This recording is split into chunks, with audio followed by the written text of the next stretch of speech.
Hey, people. So that was a good meeting. A lot of questions, good material covered. We covered a lot of ground. Sorry, got cut off at the end. I have a 45-minute time window uh, that causes problems sometimes. It's a basic package they gave us. So, again, the best way to get a hold of me is by email or by text. So remember, if there are any additional questions you want to throw at me, by all means, hit me up.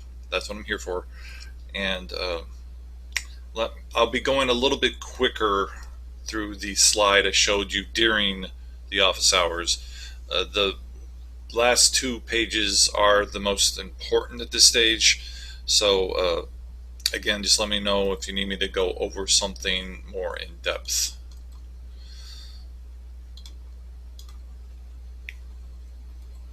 Okay, so here's the PDF.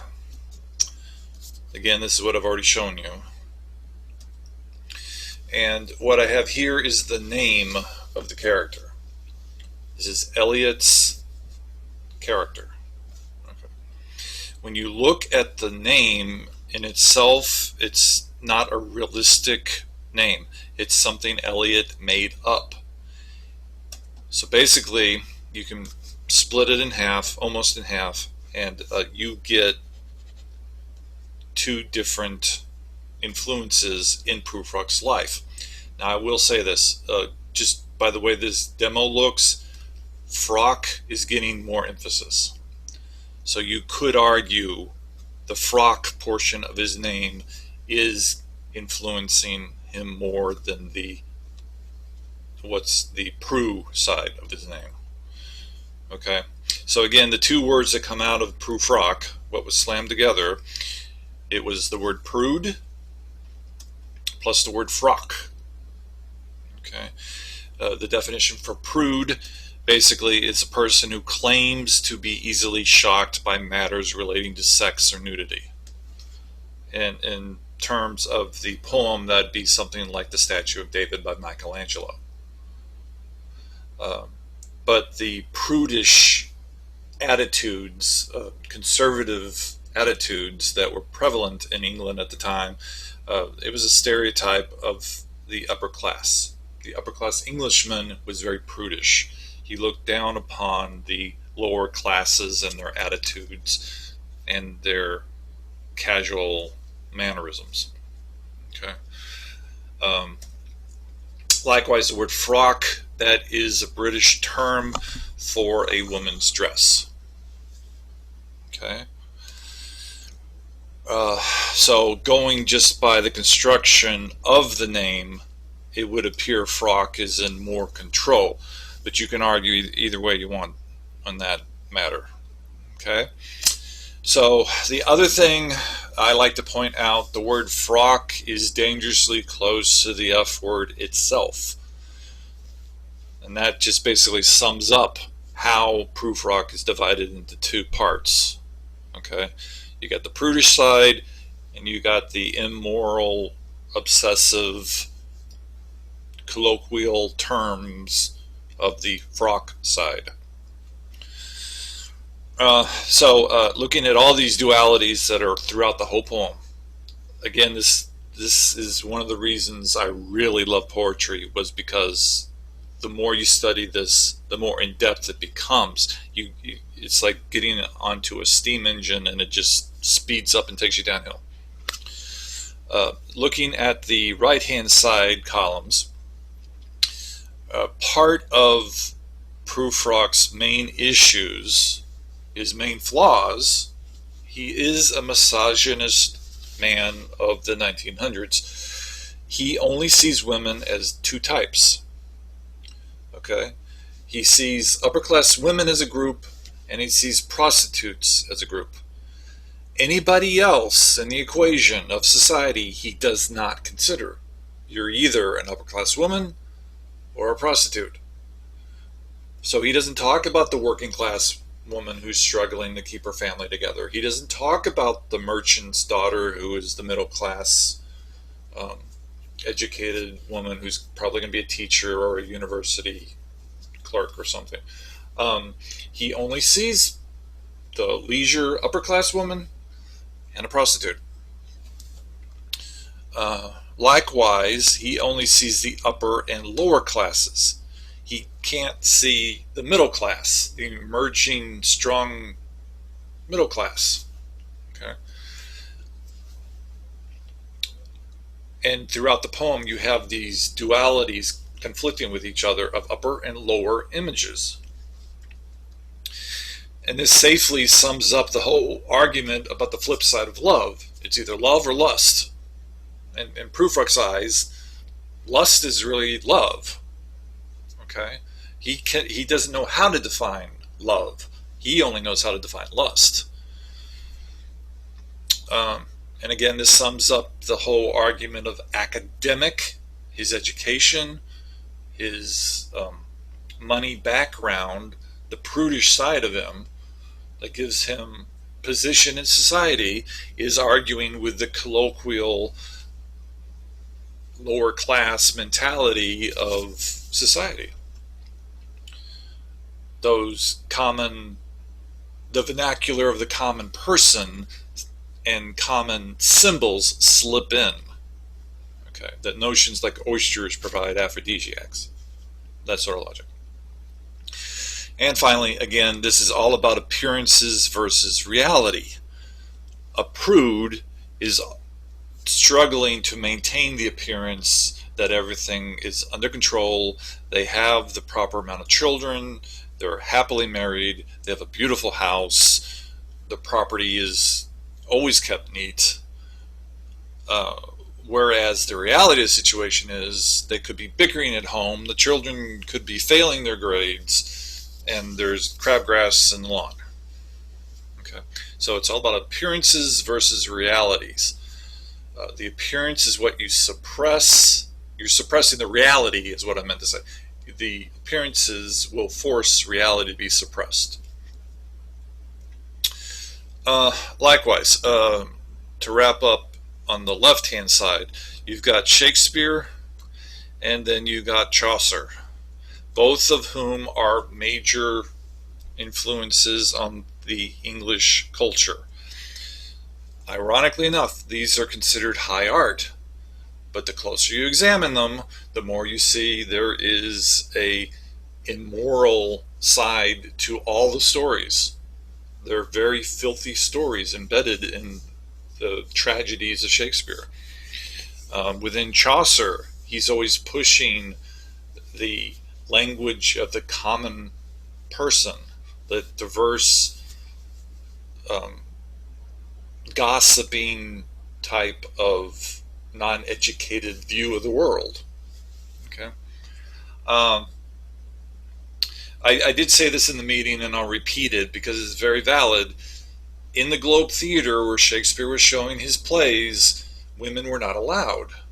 Okay, so you had these upper-class men watching these plays on stage, and there were women in the audience, but they were only prostitutes. So you've got this high art that's heavily influenced by this sexual energy. So if you got bored by the play, you had a means of doing something to take away the boredom, okay, to keep your interest going. Okay, so that's the construction of Prufrock, and that's what is in conflict within himself, and it's evident throughout the poem. Okay, 3 final views of Prufrock. I briefly went over this. I didn't go in depth. So the first major view of Prufrock. He's scared of women. And because he has this fear of women, that's keeping him a virgin. Okay? He does have knowledge of immorality, but he cannot obtain it. He's too scared to try to be immoral. Okay? So his obsessive fear is keeping him a virgin, and he regrets that. Okay, he wishes it was otherwise. Okay. The second view, it confirms what the previous one noted. He is fearful of women, And this is keeping him a virgin. But the reason it's happening is because if he doesn't enjoy sex, he could be gay. And that leads you to one of the interpretations of the overwhelming question. He is fear of being labeled gay because he doesn't know how to survive in this society of the 1900s. Finally, you've got the third possibility. He has a fear of women, yes, but it's specifically the upper class women. So what this means is he's not a virgin. He is having sex, but it's only with prostitutes. That's the only way he can get pleasure. Again, if you look at how he presents himself physically, he's terribly skinny, has a major bald spot forming, and he's meek, and he's hesitant, and he probably stammers. He's not the type of person one would be sexually attracted to in the first place. So his only resort is the prostitute. Okay? So of these three, they're all bleak. But I tend to, depending on where I'm reading the poem, any one of these three apply. So at the very beginning of the poem, for instance, I tend to follow number 3, the logic of number 3. But by the time I get to that middle section where he's talking about men, lonely men, smoking their pipes and leaning out of the windows, judging from the fact he's got those ellipses where he avoids asking a question, I tend to lean towards number 2. Okay? And you never know, it could be a mixed bag of all of this. He's that conflicted and he's that contradictory, you won't ever have a firm idea which of these three apply to him. 100%, I mean. Okay. Finally, the last 2 pages. I don't remember if in class before Easter break, spring break, if I went over anti-heroes. So the main thing I want you to be aware of, Shakespeare's characters, his protagonists in his dramas, for the most part, are labeled tragic heroes. But Shakespeare did lean towards experimentation, which allows us to label some of the tragic heroes as anti-heroes. Okay, so that's one of the reasons I'm going over this now, to prepare you for King Lear. Okay, keep that in mind. And also to prepare my 1302 class for Hamlet. So Shakespeare has confirmed the anti-hero concept way back in the 1600s, before it was even defined. Okay. So going by the definitions today of the modern figure, the big buzzword is these characters are obsessed with fate. They're obsessed with their past. They are fated as likewise to cause grief. Primarily, an anti-hero will cause grief to themselves. Okay? But they have been known to cause problems for society as well. Okay. Let me think. So, the big thing for identifying anti-heroes, there's uncertain resolution at the end of the story. You do not feel satisfied with the closure. You have a lot of questions. You have a lot of material that has not been backed up and supportive through the play itself. Now, I'm not saying that as a weakness in the play. I'm saying that mainly just as what you're left feeling, like something's missing.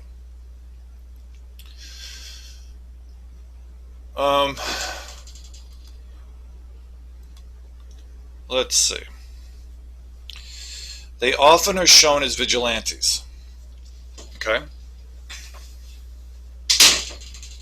They take society's rules into their own hands.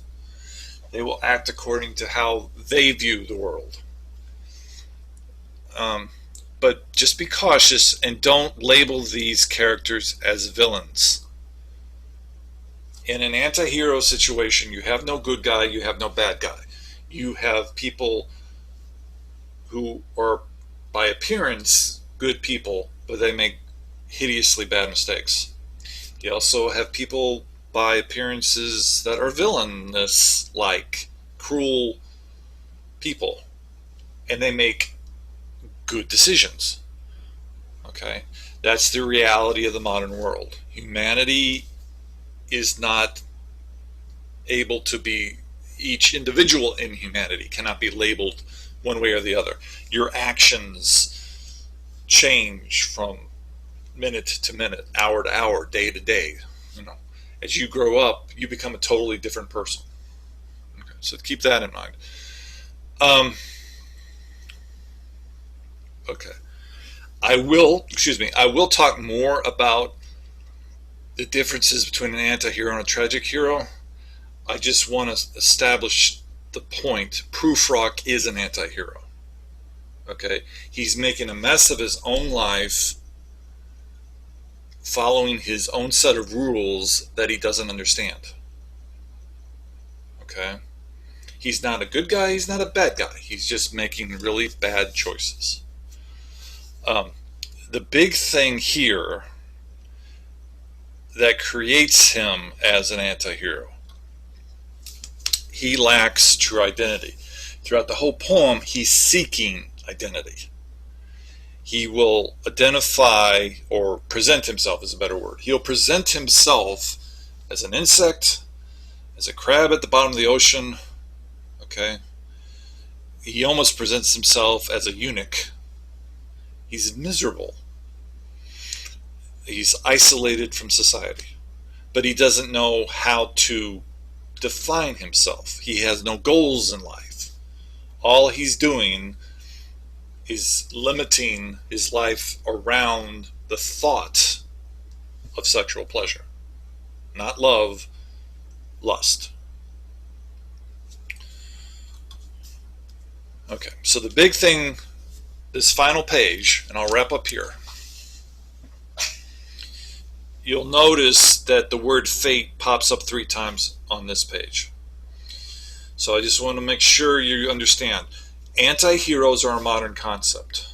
They were promoted by the existentialist movement. Okay. The existentialists, the majority of them were atheists. Some of them were agnostic.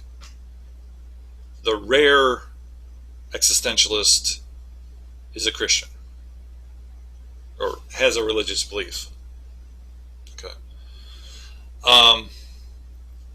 So, from the standpoint, the majority, what it comes down to, they don't believe, existentialists do not believe God is actively involved in the lives of humanity. It's similar to the rationalist thought in the 1700s that God set the world in motion and just stepped aside like a clock. But in this case, what they're saying is, and this even ties into the beginning of the course back last year with the Hindu concept, the person who created the universe doesn't know he created the universe. He might not be aware. He or she might not be aware they created the universe. That's where the anti-hero is being placed. Either there is no God, or God isn't aware or isn't emotionally attached to humanity. We seem to want him or her to be a figure 100% involved in our lives, when in reality he isn't. So as a consequence, you'll have these characters who believe in fate, who believe in God, who believe in right and wrong, but they're translating it wrong. they have let fate control their lives so much, it's it's ruining any satisfactory closure. They're not going to aim for anything because they believe they're fated to be bad, or they're fated to make mistakes, or they're fated to fail college and be a homeless person living under a bridge. It's very pessimistic. It's very ugly, but that's existentialism. It's warning you what not to be. You do not want to be a Prufrock. Okay. Um, okay, so that's the last page. That wraps everything up. So this page, more than likely, you'll have more questions. But again, like I said at the beginning of the video, just hit me up. Let me know. Tomorrow we're going to go in a slightly new direction. Don't forget, these videos will be out here for you to revisit as often as you need to. Okay. So the news in the current world is coming back in strange ways, and it looks like the school term, this remote learning, is going to be extended to early May. So just be prepared. This is going to be changing on a weekly basis. Okay. But as it is, stay safe and be in contact.